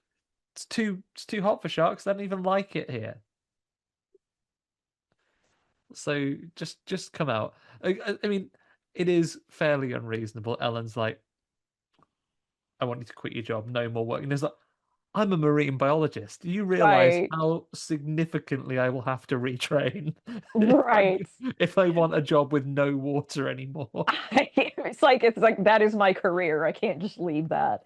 But Your I other did son think it, died while being a sheriff. That's less water related than my job. That didn't save him. and honestly, that whole situation could have been avoided because like he didn't even have to go down out there that night because it was something really like minor of like, oh, there's some logs for like it wasn't even anything like it that was an emergency. So it was just so stupid. And somebody was saying that like it that the shark put the logs out there to lure him out there. And I Teach him. almost think that that's true because the way that you see that the shark has followed them to the Bahamas is because you see the log, one of the logs. So the shark has went from Amityville to the Bahamas. The shark followed them to the Bahamas. I just want everybody to know how ridiculous that is. It swam from New England to the Bahamas, what, a few thousand nautical miles. He, the thing is, I think the shark actually beats them there, or at the very least gets there at the same time as them. How fast is this fucking shark? Like, Maybe less traffic in the sea at Christmas time. Maybe everyone's already like settled for the holidays. I just that shark had to be so fast. I could not get over that. And also the fact that it even knew how to follow them. Like it knew where they were going and knew exactly where they would be. And so I don't know if that means that Ellen is just connected to the shark. Is the shark also connected to Ellen? Like that shark That's can my track. that's my theory because in my they're both like the mums theory. I feel like the shark, were we to have um sort of an internal view of them, the shark is having nightmares about those guys like electrocuting one of its relatives, shooting the other one with a big compressed Oh air my tank, God. grenading a third one that they captured in a sea parks that time. Like, I so just I feel like that shark has those visions and it can find that and it can find its way to them to get revenge. it's so insane. Because again, you know, it would make some sort of sense if we're going with like your theory of like, oh, it's the mom. But if it's not, why is the shark even, in what way did the shark know the other sharks? Were they all buddies? Were they related? And I feel like, despite what this movie has shown us about sharks, I feel like sharks are pretty chill. I feel like they don't go out for revenge as often as the movies would make you think. Yeah, and like, maybe, the shark as a predator, as an apex, they're probably used to quite violent lives out on the sea. You'd think that is just a way of life for them, but no, they take it personally when someone takes out one of their. I don't know if I'm crazy, but isn't like the tagline for this movie, or at least it was on one of the posters, is like, this time it's personal or something? Oh, I Or did can I imagine imagine. that? I can imagine it does. No tagline on this particular one I can see here, but let's have a look at what. I know I saw that somewhere. I also could have just imagined that shit, but that would be Oh no, it hilarious. is. It is true. IMDb page. This time it's personal. So yeah, that's that. What? That's it. This is Shark Mum out for revenge. And so far, let's assume we are giving credit for them getting Sheriff Brody for giving him a heart attack. If that is the shark, then we're on. Yeah, There's two sharks that die. There's right. two sharks that die in Jaws 3, including the baby one. So it's like 4-2 to humans right now. The shark Mm, needs to get two more of their family, and then it's equals equals. yes. And like the shark is definitely trying. The Yeah, shark's like, I need to get the mom, I need to get the kid. I will get Hoagie. He's not related, but we're gonna get him anyway because he's there. yeah, he's Um, guilty by association. And when they first get to the Bahamas, I tell you what, you've been there, right, folks? Grandma comes over. She's trying to lay the law down. Thea's there swinging out. She's like, "Get off that swing!" She's like, "I'm allowed to go swinging over the sea if I want, but Grandma." And then her mum gives her a telling off for it as well. She's like, "No, get off that! Like I've told you to come in."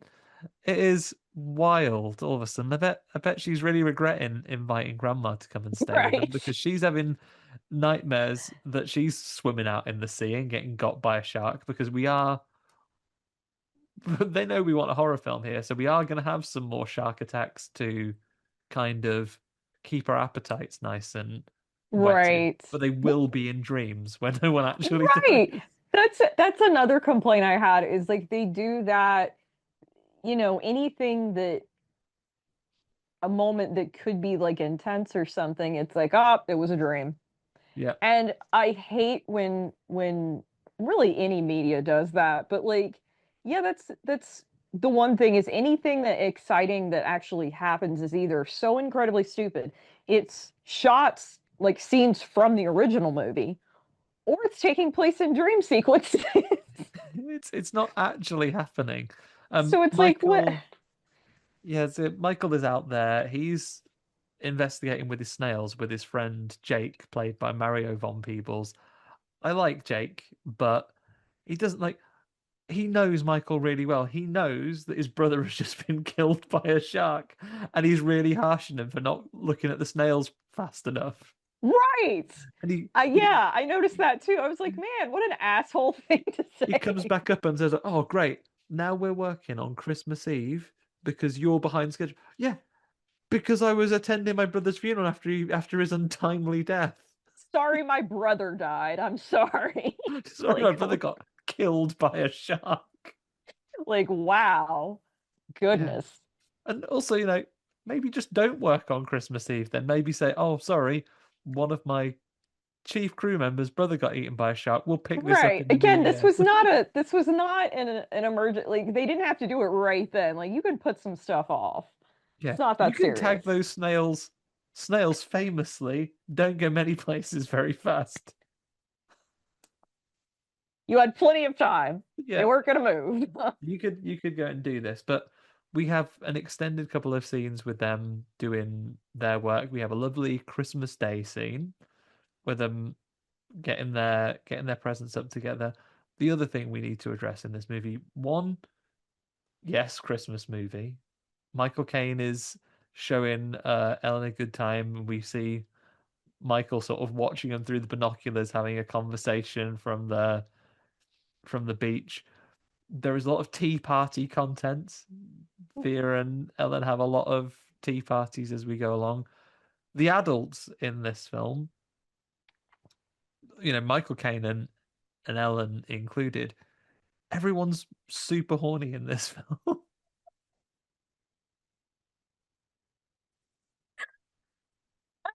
I'm glad you brought it up and not. No, that's what I'm saying. Hoagie just does not give a shit. He's like, I don't care if your son just got tragically killed. Like we gotta make something happen. Yeah. And it's just God bless. And And when it's yeah, and when Jake and Louisa come round for Christmas dinner and they're hanging out and they're giving each other like presents, they make a comment about, "Hey, this will be good for your sex life," and it'd be like, my kid and my mum are in the room. don't say this in front of the family. My God. Also, Don't. don't I know we're friends and everything, but don't get me a sex-related like Christmas gift I'm gonna open in front of everybody. Hey, you say that for later when I'm by myself. Don't we're not opening that in front of the family. Yeah, just like I don't know, get me some nice wine or something. Like, why? Yeah. Oh God. And when they're not talking about having shark-related nightmares, you know, they seem to still have quite a passionate marriage. Do Michael and Carla when he's not in trouble for not taking the bins out, which was entirely reasonable, by the way. He's in trouble for that. He asks you to do one thing, Michael. You're pissing about on your boat the rest of the week. Put the bins out, mate. And it's Christmas as well. The collection's probably not going to be for Nobody about two ever, you know weeks. what? It's across all ages and places and times. The men never want to put the bins out. That's all it is. They never do. Michael could have put the bins out. Oh, maybe I've embraced this. Maybe this makes me the best man. I love putting the bins out. If that's a job, That's good to know. yeah. That's good to know. I'm sure your wife is very happy about that fact. Don't mind putting the bins out. It's a nice little walk along. Don't worry, everybody, at time of recording. I'm not going to be making a noise for the neighbours. We're recording on Tuesday. The bins go out on Thursday night. Ah, On lock. okay. All right. Won't even have to do anything this week because it is the regular bin. Don't need to take that out every fortnight. We're recycled up to the nines. So I won't take the regular bin down for months at a time. We're doing okay. We got this under control over here. Thank you for sharing your bin schedule. It's important stuff. It's the stuff you've got to have locked down, and it is about as prevalent as lots of the content we have in Jaws: The Revenge. So things are progressing. We do see the shark, and it bites the shit out of their boat and then leaves. Um, yeah, It's not the best looking shark, which is surprising to me that they showed it as much as they did near the end of the movie. Like it's basically almost all the way out of the water at one point. And yeah. it is it's not it's I mean there's definitely been worse looking sharks, but it shouldn't have been out that. First of all, I don't even know if sharks can get that far out of the water because it was kind of like it's most of its body was just like fully out of the Yeah, water. he's I don't know what this was this, happening. this shark is out of the water for significant periods of time. Right. Well, one thing I forgot to mention that at the beginning of the movie, I think they do it a couple of different times, but at the beginning of the movie, there's like, like in the original Jaws, there was a lot of shots of like the shark's POV, like the shark's Mhm. point of view, like under the water. For some reason in this movie, we see the camera a little bit above the water, which makes no sense for the shark. Because 'Cause sharks don't stick their eyes up out of the water. Like they don't do that. So I'm like, what is shark this can see point? in water. Yeah. Like, what is this point of view shot that we keep getting? Because it can't be the shark. The shark can't do that. Um, I just thought that was hilarious that they couldn't even get a proper like point of view shot. I was like, they might as well have just they were reusing shots anyway. They should have reused the original like point Just of use view the shots underwater from the movie. footage. Yeah. Yeah, because I was like, how would because that means the water has to be like right at like the shark's just peeking out of the water like Yeah. this. They don't do that. I And don't even they're not like us. Their eyes aren't on the front of their face like ours. They're right. over So it's like here. that makes no sense at all. I was like, So he's where? gliding around like sort of chest Yeah, high out of the water. Um, Things progress. I mean, as soon as Jake sees that shark, rather than saying, "Should we address the fact that there's a shark in the waters where we never think there are sharks?" Nah. Why don't we just quietly study it on the off days that we're not doing snails? And they do. We have a scene where they get a tracker on it so they can hear its heartbeat. They feed it some meat and totally not a thing. yeah, and stick a big scanner in it, and then it leaves again. They choose not to tell their mum, who is convinced the shark is following them, or Carla, his wife, or all the other bit. They completely skirt over that, and instead, Michael is more concerned that Hoagie, Michael Caine, might get together with his mum. He's like, "You're not replacing my dad." That's all he's concerned about. But I mean, man, Sheriff Brody did not father some very smart sons, is all I'm gonna say. He does not have his priorities straight at all. And like the fact of let's just go out and study the shark when the shark is clearly dangerous. The shark, it's I don't know. I don't know what they were thinking. And especially, of course, not telling his mom because his mom would understandably freak out. But just a lot of poor decision making in this movie.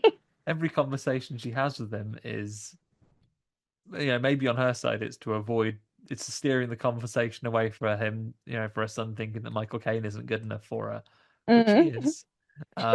But like, her thing is, no, listen, will you just do a job that isn't water from now on? He's like, no, like literally, it's what I like doing. And then it all comes to a head when one day on the beach, um, Thea is allowed to go out on the banana boat. And I mean, Ellen senses it coming. Her shark senses allow her to see it Her from shark powers, miles they away. kick But in. Yeah. yeah, she sees it happening. Uh, it's absolutely fine. She's a bit spooked, but unfortunately, Banana Boat Passenger 4 does get eaten in this attack. I think it's hilarious that they don't get a name. Just Banana Note Passenger They 4. might be. I haven't looked, but I would struggle to identify someone from a. I well, I feel like sometimes in movies, that's how people get credited. Like their characters are just so insignificant that they don't get names. It's like, oh, I'm like guy number 4 or whatever. Yeah, taking a look here. I mean, there's someone called Mrs. Kinter, Mrs. Taft. Could be Yeah. Polly, could be William, but I'm not seeing a Oh well. named character. Well. Oh well. We never know. It could be one of these guys, but this is our second and spoilers for the ending, final character death we see in the movie. We do get a fake out coming up, but Yes. um Ellen at this point she can't take it anymore and she decides she goes out on a revenge slash suicide mission just out on the boat to face the shark once and for all. What was she hoping for? Because like she just goes out in the boat. She doesn't take anything with her that I'm aware of. She just goes out to have a conversation with the shark. I don't know what the fuck she's doing. Who knows? Maybe if we trusted this mother's intuition, she could have sorted it out with the shark. She just had to have like a telepathic conversation with the shark. She just had to get in the water to do it. I don't know. She had to like look in the shark's eyes. I don't know. I don't know what she was planning. I don't know if she was planning anything. Maybe she was gonna dump off the boat and just kill herself. I don't know. It was just a strange thing for her to do given the circumstances. Yeah, we didn't know if she'd like opened her jacket like strapped with poison for her to jump in for the That shark see, to take but her. at least that would have been a plan. That would have been a good Yeah. plan. At least But she she would have been doesn't. doing something. Thankfully, the gang do get together. At this point, Carla and Thea have exited the film. They will not be returning. You will never see them again. The kid has been scared. Carla is looking after their daughter slash stewing over the bin situation, and Mike, Jake, and Hoagie fly back out in his seaplane, like that one day would go on to inspire a young Baloo when he decided he wanted a career to leave the jungle and open a plane flying business in the Caribbean. I appreciate that reference. He watched it. I mean, we've seen Michael. I mean, probably where a lot of this film's budget went on the aerial shots and the use of this plane. He's a master pilot. He let Thea have a Mm, go at flying it.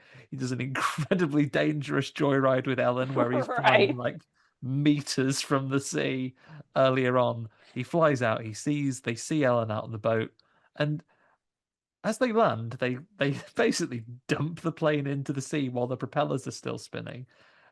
And I sort of had a pause as I was watching this, and I said to my wife as we were watching it, surely you would turn the propellers off before you like and then glide down to the water. And I was like, well, no, obviously isn't because this isn't a CGI. That's how they actually did smash that plane into the sea Oh my God. in I real life.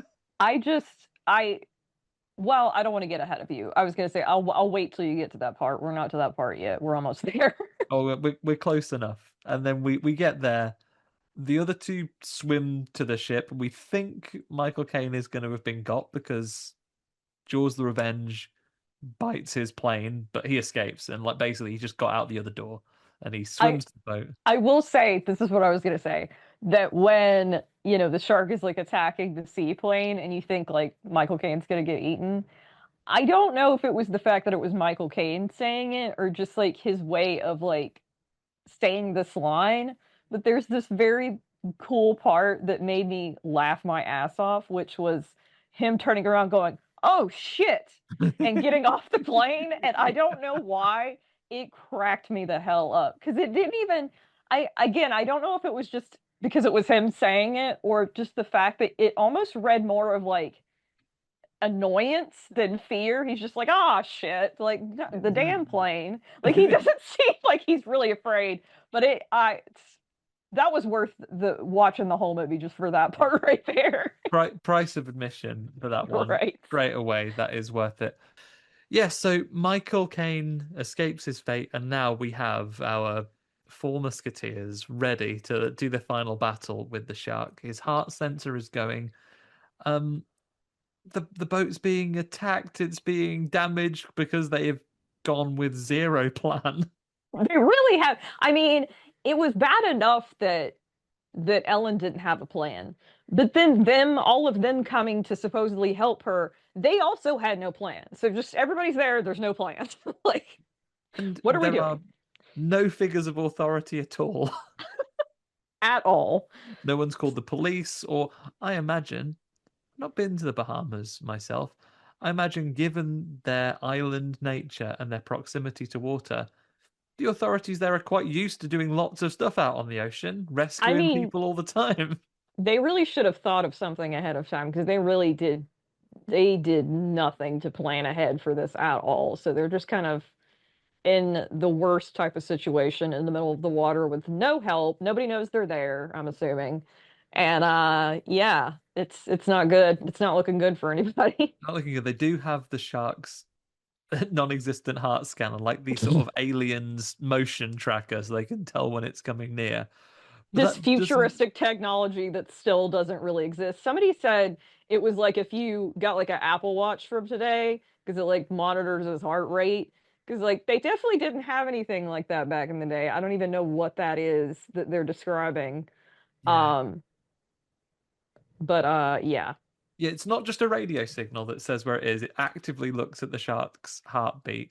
Mm. Unfortunately for them, this sophisticated tracking technology doesn't sort of insulate them against Jake standing on like a really precarious sort of pole hanging on the outside of the ship and getting fully eaten, right? He is Yes. fully in the shark's mouth, plunging down to Davy Jones's locker with like bilious clouds of blood coming out of him Yes. as he descends into the depths. I have never And seen someone more dead in a film. but apparently not, according to this film. I just don't understand how. Um, He is fully in that shark's mouth. he is fully in, and even if he was like, okay, even if you were saying, okay, the only argument you could make is like, okay, maybe the shark like swallowed him whole, but the shark like bites him because Yeah, there's blood. Like he chomps down on him and drags him down in the water. he's being Hey, he's dead, and then the movie's like, surprise. yeah, he's being chomped by the shark, and then when we were approaching the last couple of minutes now, it goes bananas. One of Jake's devices, despite the fact at every opportunity when we've had any kind of faulty equipment, Michael has been very quick to say, Jake, your equipment's always crapping out. That's why I haven't tracked a single snail all this Christmas period.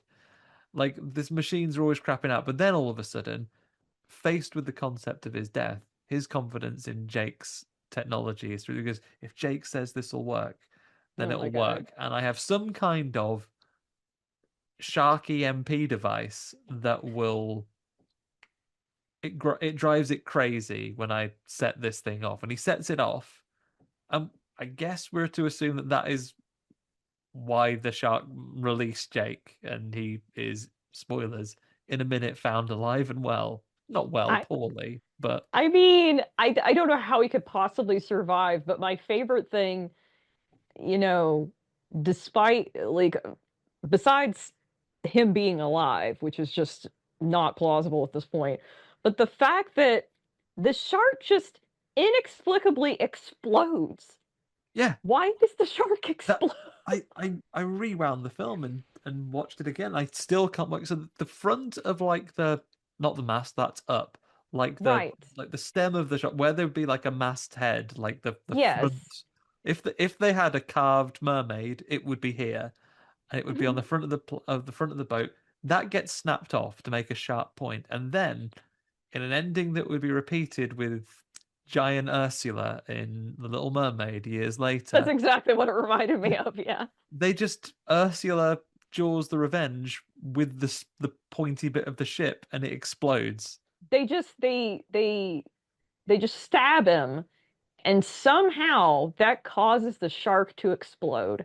I wasn't aware that if you basically just like poked a shark, it will blow up. Apparently, that's the science we're going with in this movie. And if you poke the shark and it's gonna blow up, maybe this is what we're thinking here because of the mental link, because of the genetic memory, Assassin's Creed style that has passed on through the generations of shark here. Bearing in mind that as it struck by the pointy bit of the ship, we as the audience see a clip of Roy Scheider saying "Smile, you son of a bitch" and shooting the thing. Yeah. Is it the power of that memory that explodes the shark? So I was like, what are they saying with this? I heard, but I don't know if it's true, that there was a different ending that was originally shot. And I don't know if that ending had like an explanation as to why the shark exploded, or maybe the shark didn't explode in the original ending. But regardless, it confuses the hell out of anybody that watches this because they think they've missed something. Because obviously, in the first film, the shark has the tanks in its mouth, which he's able to shoot, and then it explodes, which makes sense. But a shark just can't explode for no reason. And there's no reason given in this film. Yeah, I need, maybe we can use the power of editing and clips here. We need to build like an extra deleted scene in it. I don't know, maybe like, depends on your engagement with anime over the years, but maybe we have another scene with Carla and Thea back in the land on the Bahamas. She's recovered from her shark injury. Maybe they make a wish on some mystical items. If only Granddad were here. And then, like Goku at the end of the Cell games, he turns up and just gives his son that final boost of energy he needs to explode the shark. Maybe maybe Ellen did it with her mind. Maybe that's what we're going with. Because she does have some kind of power. So maybe she was when she was like picturing her husband killing the shark, she was able to do I don't know. I don't know. It's as good as any explanation. They didn't give me one, so I'm gonna make up my own Yeah, that explanation. that's canon now.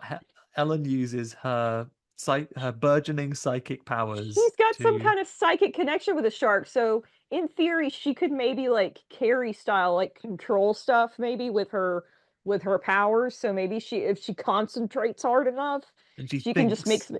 She just thinks about it hard enough, she can make that shark explode. and she Which thinks picture perfect her husband blowing up that shark, a scene she was not present to she witness. was not there. Yes, I was gonna say. Point that she was not there. People there for that. So she shouldn't even know, she shouldn't have that memory.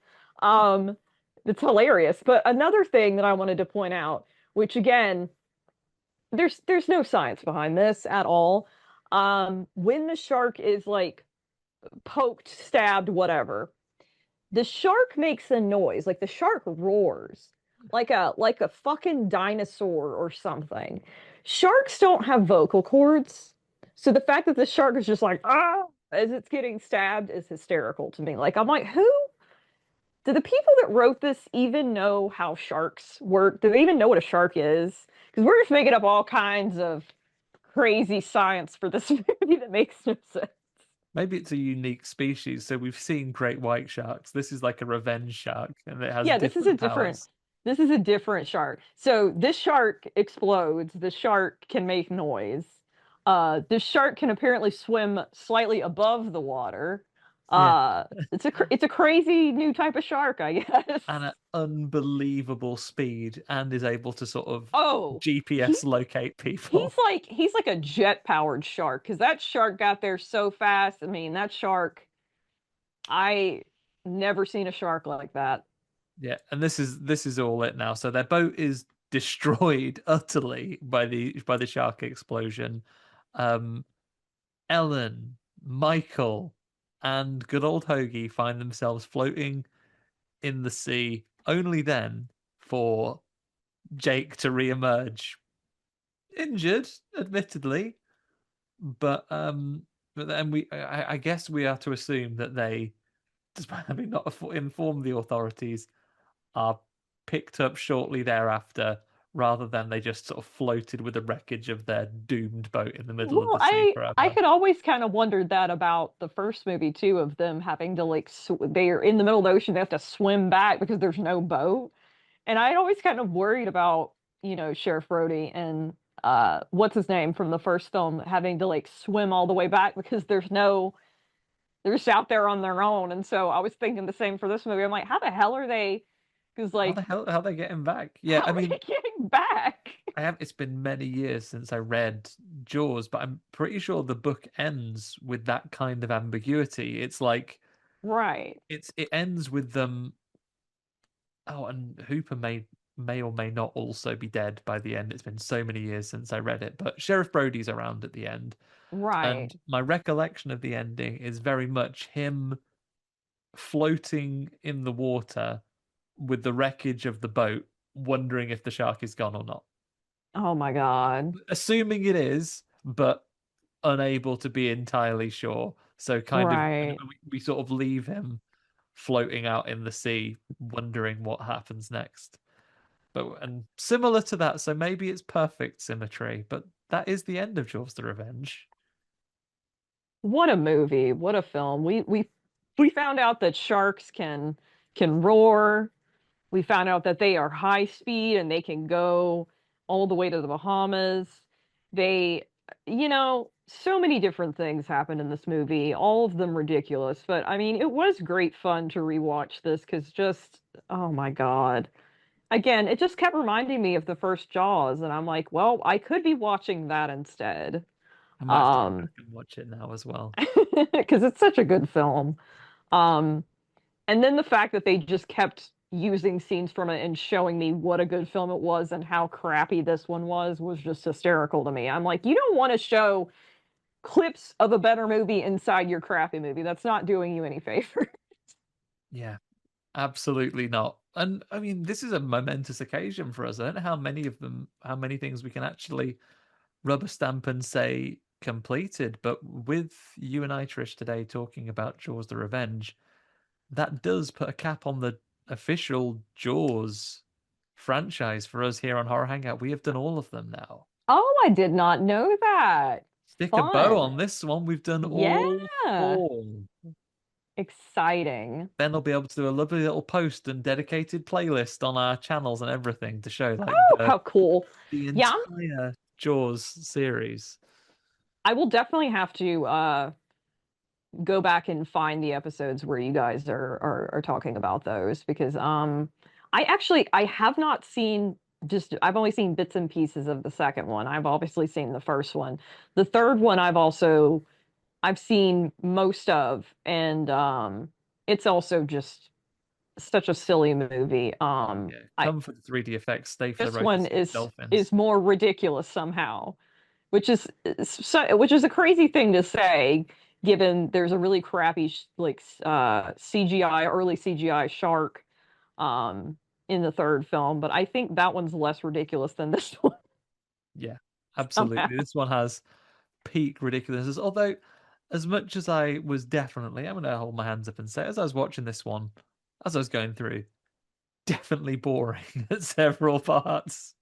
That's what exactly what I was saying before we started. I was like, it's kind of hard to get through because compared to all of the other Jaws movies, it definitely has some really long, uninteresting parts. It's very boring. It's more if you had taken out some of the flashback to the first movie and stuff. I mean, it really is like a drama more than anything else.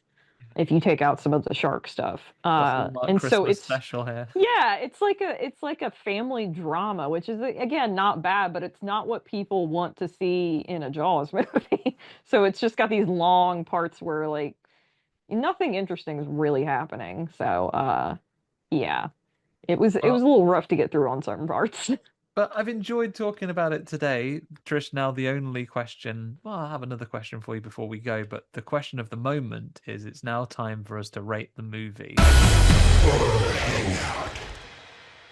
So over here, Oh God. we do old school grades over here. A to F. You can go plus, you can go minus, but I Ooh. would like you to give me your rating of Jaws the Revenge, please.